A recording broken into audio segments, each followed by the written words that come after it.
5 டேஸாக எனக்கு வந்து ஃபீவர், கோல்டு, த்ரோட் பெயின் இந்த மாதிரி ப்ராப்ளம்ஸில் தான் ரொம்ப கஷ்டப்பட்டுட்ருக்கேன். இன்னுமே க்யூர் ஆகலை. இந்த வீடியோ ஆக்சுவலி 18th அன்னைக்கு எடுத்திருந்தேன். அந்த அன்னைக்கு கொஞ்சோண்டு பெட்டராக ஃபீல் ஆச்சு. ஸோ அதனால் அந்த 6 டேஸை வந்து உங்களுக்கு கவர் பண்ணி காமிக்கலாம். என்னுடைய எனர்ஜெட்டிக்கான டேஸ் எல்லாமே நீங்கள் பார்த்துருக்கீங்க. 6 டேஸில் நம்ம எப்படி வந்து ரொட்டீனை பிரேக் பண்ணாமல் ஃபாலோ பண்ணலாம் அப்படிங்கிற மெத்தட் பற்றி தான் இன்றைக்கி நம்ம பேச போகிறோம். இந்த மாதிரியான ஸ்லோ டேங்கிறது வந்து நமக்கு உடம்புக்கு முடியாத நாளாகவும் இருக்கலாம், இல்லைனா வந்து வேறு ஏதாவது மன கஷ்டம் இருக்கிற நாட்களாகவும் இருக்கலாம், இல்லாட்டி நமக்கு மைண்டே இருக்காது, வேலை செய்யணும் அப்படிங்கிற மைண்டே இருக்காது பார்த்தீங்களா, ரொம்ப சோம்பேறியாக இருக்க மாதிரியான நாள், அந்த மாதிரி நாளாகவும் இருக்கலாம். இந்த டிப்ஸ் எல்லாமே நீங்கள் அந்த 3 நாளில் எப்படி வேணும்னாலும் நீங்கள் எடுத்துக்கலாம். அந்த மாதிரி நாட்கள்லையும் நம்ம வந்து ஒரு சிஸ்டமை ஃபாலோ பண்ணோம் அப்படின்னா ரொட்டீனை பிரேக் பண்ணாமல் நம்ம வேலைகளை நம்ம பார்க்க முடியும். அது எப்படி அப்படிங்கிறத சிம்பிளாக இந்த வீடியோவில் நம்ம பார்க்க போகிறோம். அதுக்கு முன்னாடி நம்மளுடைய சேனல் 20,000 சப்ஸ்கிரைபர்ஸை நம்ம ரீச் பண்ணிவிட்டு கிராஸ் ஆகி போயிட்டுருக்கோம்.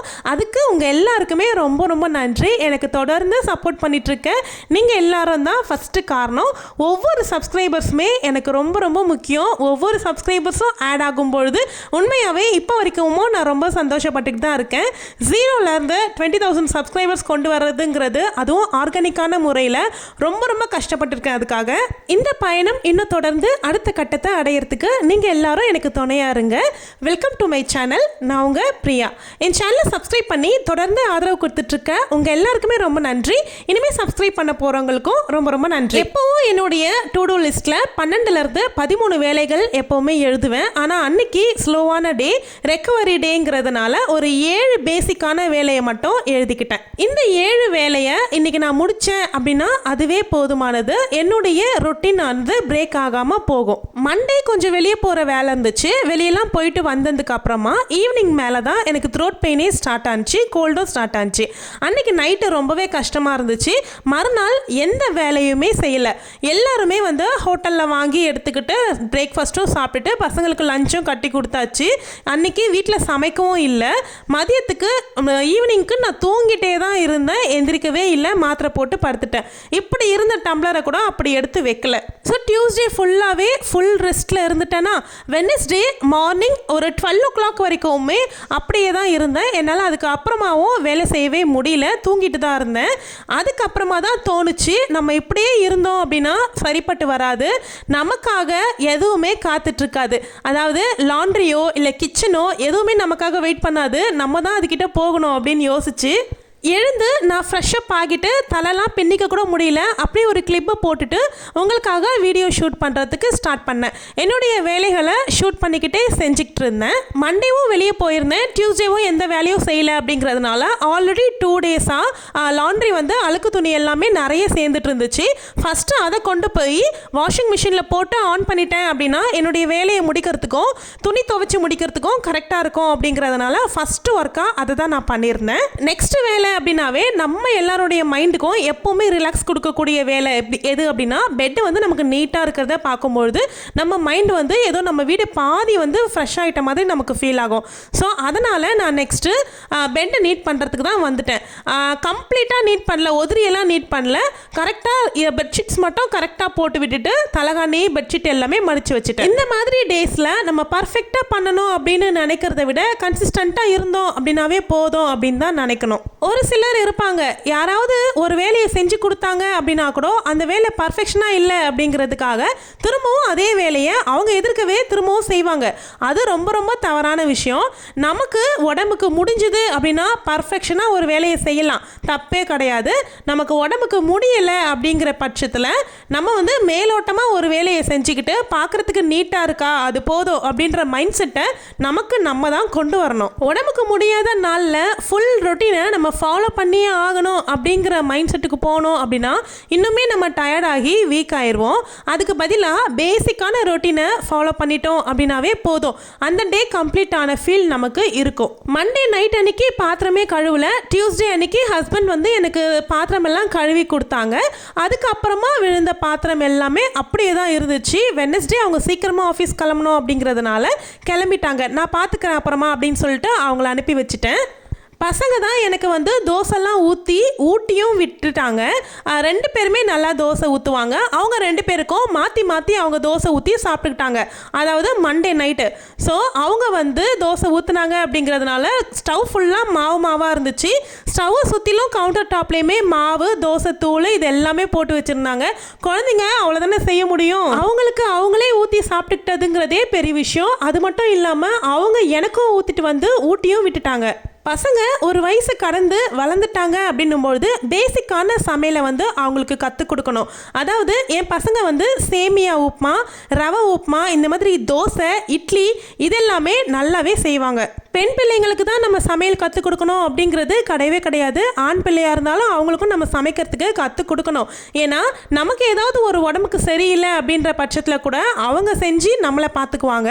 ஃப்யூச்சரில் அவங்களுடைய ஒய்ஃப் அவங்க பார்த்துக்கிறதுக்குமே ரொம்பவுமே உதவியாக இருக்கும். இப்போ நம்ம நினைக்கிறோம்ல, நமக்கு யாராவது செஞ்சு கொடுத்தா உட்காந்து சாப்பிட்றதுக்கு நல்லா இருக்குமே அப்படின்னு. அப்படிதானே எதிர்காலத்தில் நமக்கு வர மருமகளும் நினைப்பாங்க. ஸோ அதை நம்ம இப்போவே யோசிச்சு நம்ம பிள்ளைங்களுக்கு எல்லாமே சொல்லி கொடுத்துட்டோம் அப்படின்னா எந்த பிரச்சனையுமே கிடையாது. ஸ்டவ் தொடச்சிட்டு டைல்ஸ் எல்லாமே க்ளீன் பண்ணிட்டு அதுக்கப்புறமா கவுண்டர் டாப்மே நான் தொடச்சி வைப் பண்ணதுக்கு அப்புறமா பாத்திரங்கள் கழுவுற வேலை தான் இருந்துச்சு எனக்கு. இன்னுமே எனக்கு வந்து வாய்ஸ் வந்து கிளியராக ஆகலை. எனக்கு கோல்டு இன்னமும் இருக்கு. ஸோ வாய்ஸ் வந்து மாறி இருக்கு அப்படின்னா அட்ஜஸ்ட் பண்ணிக்கோங்க கொஞ்சம். நிறைய பேர் கேட்குறீங்க, நீங்கள் சொல்கிற மாதிரி ரொட்டீன் எல்லாமே என்னால் பீரியட்ஸ் டைம்லலாம் என்னால் ஃபாலோ பண்ணவே முடியாது, அப்போ நாங்கள் என்ன பண்ணணும், எங்களுக்கு ஒரு மாதிரி இன்கம்ப்ளீட் ஃபீல் வருது அப்படின்னு சொல்லி கேட்டிருந்தீங்க. நான் சொல்கிறது தான், இப்போ நான் உடம்பு சரியில்லாதப்போ எப்படி இந்த மாதிரி பேசிக்கான ரொட்டீன் மட்டும் ஃபாலோ பண்ணுறனோ அதே மாதிரி தான் பீரியட்ஸ் டைம்லேயுமே நீங்கள் வந்து எல்லாத்தையும் இழுத்து போட்டுட்டு பண்ணணும் அப்படிங்கிறது கிடையாது. பேசிக்காக உங்களால் எதை பண்ண முடியுமோ அதை மட்டும் பண்ணிக்கோங்க, அதுவே போதும். அதுலேயே நீங்கள் கம்ப்ளீட் ஃபீலும் வந்துடுங்க. கிச்சனை க்ளீன் பண்ணணும் அப்படின்னு நினைக்கும்போது எனக்கு மயக்கமாகவே தான் இருந்துச்சு. ஐயோ என்னடா இதை க்ளீன் பண்ணணுமா, இதுக்கே எனக்கு பாதி எனர்ஜி போயிடுமே அப்படின்னு தோணுச்சு. பட் க்ளீன் பண்ணாதானே நான் நைட்டுக்கு ஏதாவது சிம்பிளாவது நான் சமைக்க முடியும். க்ளீனாக இருக்க கிச்சனை பார்க்கும்போது தான் நமக்கு கொஞ்சம் சமைக்கணும் அப்படிங்கிற மைண்ட் செட்டே வரும். உடம்புக்கே முடியல அப்படின்னா கூட இடம் சர்ஃபேஸ் வந்து க்ளீனாக இருக்கும்பொழுது தான் நம்ம வேலை செய்கிற மைண்டுங்கிறது வரும். கரெக்டு தானே?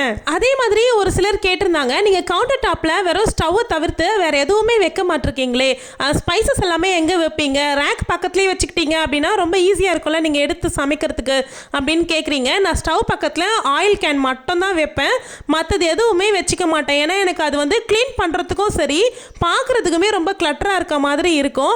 இப்படி இருந்துச்சு அப்படின்னா ஈஸியாக இருக்கும். ஸ்டவ் மட்டும் தூக்கிட்டு நான் கவுண்டர் டாப்பை ஈஸியாக வைப் பண்ணி எடுத்துட முடியும். அதனால என்னோடது சின்ன கிச்சன் அப்படிங்கிறதுனால நான் கவுண்டர் டாப்பில் எல்லாமே வச்சுக்கிட்டேன் அப்படின்னா எனக்கு ரொம்ப இடைஞ்சலாக இருக்கும். நான் வந்து சமைக்கும்பொழுது அந்த கூடையவே எடுத்துருவேன். இதுக்கு ஆப்போசிட்டில் ஒரு ஆரஞ்சு கலரில் ஒரு டேபிள் போட்டு வச்சுருப்பேன். அதில் தான் வந்து இண்டக்ஷன் ஸ்டவ்வு, மிக்சி, சமைக்கிறதுக்கு தேவையான தண்ணி இது எல்லாமே அங்கே வச்சுக்குவேன். கவுண்டர் டாப் மேலேயே வந்து நீங்கள் ஒரு ரேக்கெலாம் வச்சு ஸ்பைசஸ்லாம் அடுக்குறீங்க அப்படின்னா நம்ம சமைக்கிற அந்த ஆயில் ஸ்டெயின்ஸ் எல்லாமே அதில் படிஞ்சு உங்களுக்கு வேலை வந்து டபுள் வேலையாக தான் ஆகும். க்ளீனிங் வேலை அப்படிங்கிறது நீங்கள் அதுக்குன்னு தனியாக ஒரு நாள் டீப் க்ளீன் பண்ணுற மாதிரி இருக்கும். ஸோ நீங்கள் கவுண்டர் டாப்பில் எதுவுமே வைக்காமல் மேக்ஸிமம் ட்ரை பண்ணி பாருங்கள், உங்களுக்கு வேலை சுமை கம்மியாக இருக்கும். வைப் பண்ணுற வேலையெல்லாம் முடிச்சிட்டேன்னா அடுத்தது பாருங்கள், பெரிய மலை மாதிரி இருக்கிற இந்த பாத்திரங்கள்லாம் கழுவணும். அதுக்கு ஃபஸ்ட்டு எனக்கு எனர்ஜி வேணும் அப்படிங்கிறதுக்காக முடிச்சது வேலை எல்லாமே ஃபஸ்ட்டு எரேஸ் பண்ணிடுவோம் அப்படின்னு சொல்லிட்டு வந்தேன். அந்த எரேஸ் பண்ணதை பார்த்ததுக்கு அப்புறமா தான் இன்னும் கொஞ்சம் எனர்ஜி வரும் எனக்கு. இன்னும் சொல்ல போனால் என்னுடைய வீடியோ தான் எனக்கு உண்மையாகவே எனர்ஜி பூஸ்ட்னு சொல்லணும். நான் நல்லா பிரிஸ்காக இருக்க வீடியோவை நான் வந்து டிவியில் ஆன் பண்ணி விட்டுட்டு அதை கேட்டுக்கிட்டே நான் வேலைங்க செய்வேன். எல்லா நாளும் இப்படி தான் செய்வேனா அப்படின்னு கேட்டிங்கன்னா கிடையாது. எல்லா நாளும் நான் சுவாமி பாட்டு கேட்டுக்கிட்டே ஏதாவது ஒரு வேலையை செய்வேன். எனக்கு என்னைக்கு இந்த மாதிரி நான் லோவாக ஃபீல் பண்ணுறனோ அப்போ வந்து என்னுடைய வீடியோ தான் எனக்கு எனர்ஜி பூஸ்ட். எந்த வேலையும் செய்யாத டியூஸ்டே கூட ஆனால் வந்த ஆர்டரை மட்டும் டிஸ்பேட்ச் பண்ணுற வேலையை மட்டும் பார்த்தேன். ஏன்னா என்னை நம்பி என்கொயரி பண்ணி ஆர்டர் போடுறாங்க.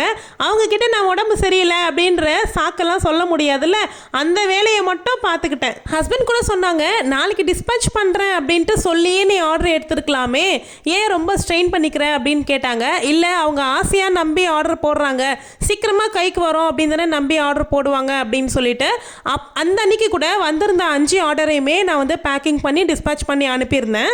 அதே மாதிரி நிறைய பேர் வந்து உங்களுக்கு என்ன ஆப்ரேஷன்க்கா பண்ணியிருக்காங்க, நீங்கள் ஏன் பெல்ட் போட்டுக்கிட்டே இருக்கீங்க, இந்த பெல்ட் வந்து நீங்கள் வந்து ஸ்டொமக்கு குறைக்கிறதுக்கு பெல்லி ஃபேட்டை குறைக்கிறதுக்காக போடுறீங்களா இல்லைனா உங்களுக்கு ஹெல்த்தில் ஏதாவது ப்ராப்ளம் இருக்கா அப்படின்னு சொல்லி புதுசாக பார்க்குறவங்க கேட்குறீங்க. எனக்கு வந்து அம்பிளிக்கல் ஹெர்னியா சர்ஜரி வந்து 5 months பிஃபோர் பண்ணாங்க. ஸோ 6 monthsக்கு இந்த பெல்ட் போட்டிருக்கணும் அப்படின்னு டாக்டர் சஜஸ்ட் பண்ணதுனால நான் இந்த பெல்ட் வந்து போட்டுக்கிட்டே இருக்கேன். என்னுடைய சர்ஜரி டீட்டெயில்ஸ் எல்லாமே தெரிஞ்சுக்கணுன்னா பிளேலிஸ்ட்டை செக் பண்ணுங்கள். பிளேலிஸ்ட்டில் அம்பிளிக்கல் ஹெர்னியா சர்ஜரின்னு தனியாகவே நான் பிளேலிஸ்ட் பண்ணி வச்சுருக்கேன். அதை பார்த்தீங்க அப்படின்னா உங்களுக்கு டீட்டெயில்ஸ் தெரியும். அதே மாதிரி 5 மாதம் ஆயிருக்கு, இப்போ எப்படி ஃபீல் பண்ணுறீங்க அப்படின்னு வீடியோ போடுங்கன்னு கேட்டிருக்கீங்க. ஸோ அந்த வீடியோவுமே நான் கண்டிப்பாக போடுறேன். கூட நிறைய பாத்திரங்கள் கழுவி முடிச்சுட்டு கையோட கை வந்து நான் சிங்கையும் வாஷ் பண்ணி விட்டுட்டேன். ஏன்னா ஒரு நாள் முழுக்கவுமே பாத்திரங்கள் அப்படியே இருந்ததுனால சிங்க் எல்லாமே வந்து பிசுப்பாக இருந்துச்சு. ஸோ அதனால் நான் கையோட கை வந்து சிங்கையும் வாஷ் பண்ணி வைப் பண்ணி விட்டுட்டேன். உடம்புக்கு முடியலை அப்படின்னாவே நம்மளோட சேர்ந்து வீடும் நாரி போயிடும். ஒரு சில சிஸ்டர்ஸ் வந்து பிரம்ம முகூர்த்த பூஜை எப்போ ஆரம்பிப்பீங்கக்கா, நீங்கள் ஆரம்பிக்கும் பொழுது நானும் உங்கள் கூட சேர்ந்து ஆரம்பிக்க போகிறேன், எனக்கு நிறைய டவுட்ஸ் இருக்குது, அதை உங்ககிட்ட கேட்டு நான் தெரிஞ்சுக்க போகிறேன்ட்டு நிறைய பேர் கமெண்ட்டில் கேட்டிருந்தீங்க. அவங்களுக்காக சொல்லிக்கிறேன். நான் வந்து இன்னும் 1 வாரம் ஆனாலும் பிரம்ம முகூர்த்த பூஜை ஆரம்பிப்பேனான்னு தெரியல. கம்ப்ளீட்டாக உடம்பு சரியானதுக்கு அப்புறமா தான் அந்த ரொட்டீனுக்குள்ளே என்னால் போக முடியும். பூஜை பண்ணிவிட்டு நான் சமையல் ரொட்டீனுக்குலாம் போகணும் அப்படின்னா நான் கம்ப்ளீட்டாக வந்து ஹெல்த் வைஸ் கரெக்டாக இருக்கணும். அதனால் இந்த மந்த் விட்டுட்டு கண்டிப்பாக நெக்ஸ்ட் மந்த் தான் ஸ்டார்ட் பண்ணுவேன் அப்படின்னு நினைக்கிறேன். பாத்திரமெல்லாம் கழுவி முடிச்சுட்டு சிங்கை வாஷ் பண்ணதுமே ஏதோ பெரிய மலையை சாய்ச்ச மாதிரி ஒரு எண்ணம் எனக்குள்ள.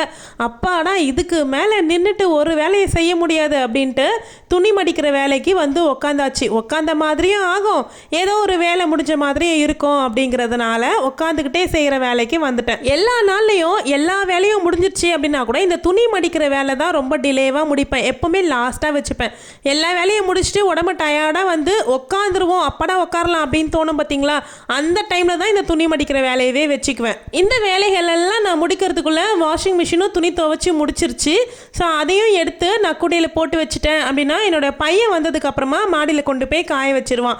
என்னால் இவ்வளோ வெயிட்டெல்லாம் தூக்கிட்டு மாடிக்கு ஏற முடியாது, அதனால என் பெரிய பையன் கொண்டு போய் காய வச்சிருவான். இதுக்கப்புறமா போயிட்டு வீடெல்லாம் கூட்டி எடுத்துட்டேன் அப்படின்னா அவ்வளோதான், அந்த அன்னைக்கான உண்டான வேலையை முடிச்சிருவேன். வீடு கூட்டுற வேலை ஃபஸ்ட்டே பண்ணியிருக்கணும், ஆனால் ஃபஸ்ட்டே நான் குனிஞ்சு நிமிர்ந்து வீடெல்லாம் கூட்டிட்டேன் அப்படின்னா மற்ற வேலைகள்லாம் செய்யறதுக்கு உடம்புல ஸ்ட்ரென்த் இல்லாமல் போயிட்டுருக்கோம். ஸோ அதனால் லாஸ்ட்டாக வச்சுக்கிட்டேன். உடம்புக்கு முடியாத அன்னைக்கு இந்த மாதிரி பேசிக்கான வேலையை மட்டும் செஞ்சுக்கிட்டோம் அப்படின்னாவே போதும். எக்ஸ்ட்ராவாக எந்தையும் வேலை எடுத்துக்கிட்டு நம்மளும் ஸ்ட்ரெஸ் ஆகிட்டு செய்ய முடியாமல் கஷ்டப்படவும் முடியாது. நாளைக்கு வீடியோவில் நெக்ஸ்ட் வீக்குக்கு உண்டான மீல் பிளான் வந்து கொடுக்கறதுக்கு ட்ரை பண்ணுறேன். ஏன்னா மீல் பிளான் பற்றி நிறைய பேர் கேட்டிருந்தீங்க. ஸோ நாளைக்கு வீடியோவில் நெக்ஸ்ட் வீக் என்ன மீல் பிளான் போட போகிறேன் அப்படிங்கிறத நோட் பண்ணுவேன் இன்னைக்கு. ஸோ அதை வீடியோவாக எடுத்து உங்களுக்கு நாளைக்கு வீடியோவில் கொடுக்கறதுக்கு ட்ரை பண்ணுறேன். அதே மாதிரி நான் ஒவ்வொரு நிமிஷமும் தனியாக இல்லை அப்படிங்கிறத உணர வைக்கிற மாதிரியே உங்களுடைய ஒவ்வொரு கமெண்ட்டும் எனக்கு வந்து விடும்.